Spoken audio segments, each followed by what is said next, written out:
Hello everyone, माझं नाव doctor Pritam खुने. मी anthropology faculty आहे step up अकॅडमीमध्ये. मी MBBS doctor आहे, MA अँथ्रोपॉलॉजी झालेला आहे आणि नेट क्वालिफाईडसुद्धा आहे. सोबतच मी UPSCचे 4 वेळेस इंटरव्ह्यू दिलेला आहे आणि मागील 10 वर्षामध्ये कमीत कमी मी 6 ते 7 वेगवेगळ्या पोस्ट क्लिअर केलेल्या आहेत.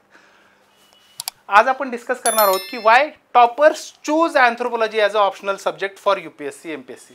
आता MPSC तर पहिल्यांदा आलं आहे, म्हणजे इथं टॉपर्सनी चूज केलेलं नाही, बट हा हेडिंग आहे की Y toppers choose anthropology as a optional subject for UPSC.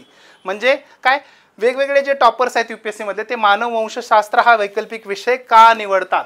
काय चुकीचं वाटते का याच्यामध्ये आपल्याला? हो, चुकीचं आहे. का टॉपर्स हे अँथ्रोपॉलॉजी विषय चूज करत नाहीत, तर अँथ्रोपॉलॉजी विषय चूज करणारे हे टॉपर्स होतात. कळालं? मी म्हणून टाकलं होतं, ते हेडिंगच हे टाकलं होतं का तर तुम्हाला सुद्धा हे कळायला पाहिजे की अँथ्रोपॉलॉजी ऑप्शनल घेतला की आपण टॉपर होऊ शकतो. भरपूर माझे स्टुडंट झालेले आहेत आणि आता तुम्ही देखील होऊ शकाल. तर आता आपण बघूया की का करतात बाबा चूज. तर सर्वात पहिलं काय, तर काय काय फायदे आहेत बाबा. तर सर्वात पहिला आहे हाय स्कोरिंग पोटेन्शियल. आजपर्यंत आपला टॉपर किती होता अँथ्रोपॉलॉजीचा? 2018ला आपला टॉपर आहे 362 मार्काचा. याच्यापेक्षा कोणत्या दुसऱ्या वैकल्पिक विषयांना आजपर्यंत मार्क्स मिळवल्यात का? येस, मिळवल्यात. मॅथ्सनं तर मॅथ्समध्ये 375 आलाय. सेकंड हायेस्ट टॉपर आपलाच आहे. बाकीचे कम्पेअर केलं दुसरे ऑप्शनल सब्जेक्ट जसं सोशोलॉजी वगैरे किंवा पॉलिटिकल सायन्स झालं, यांच्याशी कम्पेअर जर आपण केलं तर याच वर्षी सोशोलॉजीचा टॉपर होता 329 मार्काचा. म्हणजे डिफरन्स किती आहे बघा टॉपर्समध्ये? 33 मार्काचा डिफरन्स आहे. जर टॉपरमध्ये 33 मार्काचा डिफरन्स असेल तर ॲव्हरेज स्कोरमध्ये एक तुम्ही म्हणू शकता का 10 मार्काचा कमीत कमी डिफरन्स असू शकतो. आणि 10 मार्क्सचा जर डिफरन्स असेल तर MPSCमध्ये तुम्ही एकतर यादीमध्ये आहात किंवा डायरेक्टली यादीच्या बाहेर आहात. ठीक आहे. तर मग काय, इथे 300+ मार्क येण्याची एक उच्च क्षमता आहे. उच्च गुण मिळवू शकता तुम्ही चांगल्यापैकी आणि सोप्या पद्धतीने. तुम्ही 300 मार्क मिळवू शकता. का मिळवू शकता? तर का बाबा याच्यामध्ये कमी व्यक्तिनिष्ठपणा आहे, म्हणजे लेस सब्जेक्टिव्हिटी. मॅथमॅटिक्समध्ये हायेस्ट का आला? का तर त्याच्यामध्ये लेस सब्जेक्टिव्हिटी आहे. RHS = LHS केलं की मार्क्स मिळणार. त्याच्यामध्ये असं नाही आहे की तुम्हाला ॲनालिसिस आहे बाबा की आवडलं तर मार्क्स मिळतील, नाही आवडलं तर मार्क्स मिळणार नाही. याच्यामध्ये तसं नाही आहे. सब्जेक्टिव्हिटी नाहीच आहे, व्यक्तिनिष्ठपणा खूप कमी आहे. सोबतच काय, मोर फॅक्च्युअल आन्सर्स आहेत. म्हणजे तुम्हाला डायरेक्टली विचारलं, तुम्ही लिहिलं, मार्क्स द्यावेच लागणार.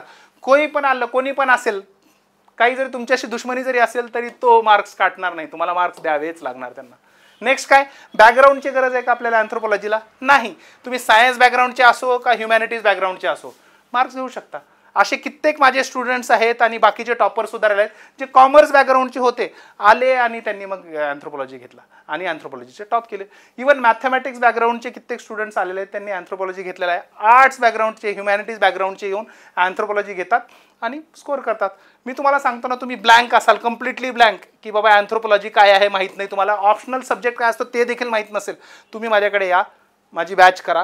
4 महिन्यामध्ये तुम्हाला एक्सपर्ट करून टाकतो अँथ्रोपॉलॉजीमध्ये. ठीक आहे. नेक्स्ट काय, तर याचा सिलेबस कसा आहे? वेल डिफाईन्ड सिलेबस आहे. छोटा आहे, शॉर्ट आहे आणि वेल डिफाईन्ड म्हणजे सुस्पष्ट अभ्यासक्रम आहे.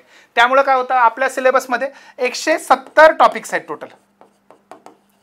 त्यामुळे आपण काय करतो, एक अंदाजे आपलं 90 लेक्चर्समध्ये पूर्ण संपतो सिलेबस.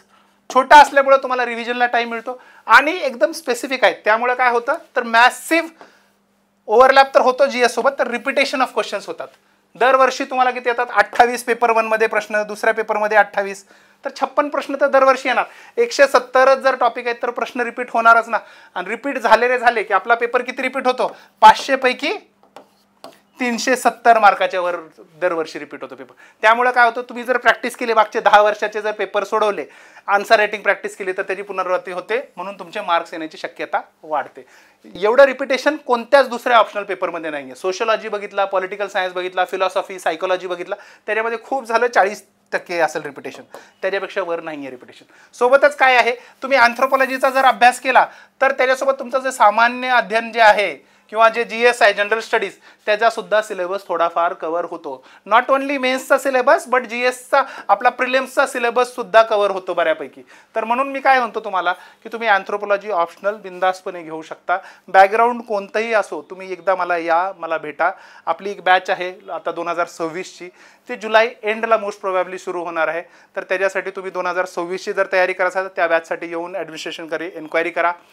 तुम्ही मला डायरेक्टली कॉल करून माझ्याशी सुद्धा बोलू शकता. माझा नंबर आहे 9561010747. आणि अँथ्रोपॉलॉजी विषय जर तुम्ही ठामपणे घेतला असेल तर आपला टेलिग्राम चॅनल आहे, तो तुम्ही जॉईन करू शकता. Anthro_Dr.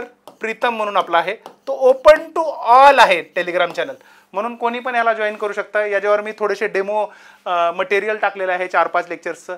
यूट्यूबवर आपले व्हिडिओज पण आहेत, एक 15-16 तासाचे व्हिडिओज आहेत, ते तुम्ही बघू शकता. तर 26ची जर तयारी करणार असाल आणि तुम्हाला वाटत असेल की जास्त टाईम नाही लावायचा, GSच्या स्कोरवर इम्पॅक्ट नाही करायचा आणि लवकरात लवकर चांगल्या पद्धतीने सिलेक्ट व्हायचं, तर तुम्ही अँथ्रोपॉलॉजी विषय घेऊ शकता. Thank you so much.